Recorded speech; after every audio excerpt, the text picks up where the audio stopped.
Dati nang ipinakita ng NBI ang mga notebook ni Janet Lim Napoles na ebidensya raw ng pagkakasangkot ng ilang mababatas sa pork barrel scam.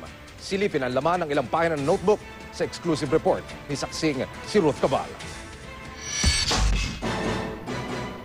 Mga ordinaryong sulat sa unang tingin pero sulat kamay raw yan mismo ni Janet Lim Napoles. Colored photocopies ang mga ito ng dalawang notebook umano ni Napoles na binigay sa GMA News ng isang mapagkakatiwalaang source.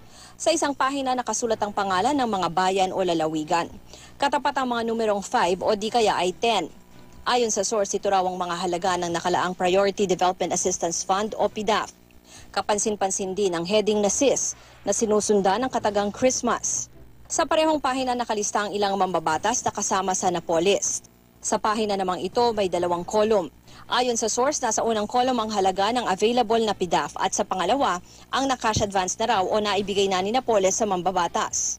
Dati na rin pinakita ng NBI sa GMA News ang ilang notebook daw ni Napoles na ang laman ayon sa whistleblower ay iba pang detalye ng mga transaksyon tulad ng credit card numbers, cellphone numbers at contact details ng mga katransaksyon nila.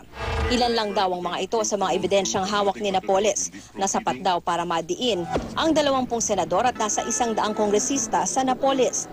Pero dahil tinanggihan ang request ni Napoles na mabigyan ng immunity para sa kasong plunder, di raw nila basta-basta mailalabas ang mga ebidensya. Kasi naman, hindi pa naman kasi namin fully na-ventilate yung lahat ng documents eh.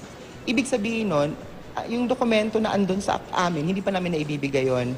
So we're just waiting for time and the proper timing. Patuloy pa rin daw nila itong iaapila at ipaliliwanag din kung bakit di raw si Napoles ang pinaka-guilty sa anomalya. We never explain kung bakit hindi siya bakit hindi siya most guilty.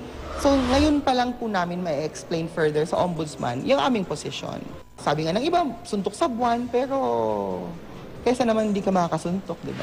Sabi naman ni Ombudsman Conchita Carpio Morales, pwede pa rin daw humiling ng immunity o proteksyon si Napoles. Pero para yan sa iba pa niyang haharaping kaso gaya ng graft at hindi immunity sa plunder case na una nang binasura.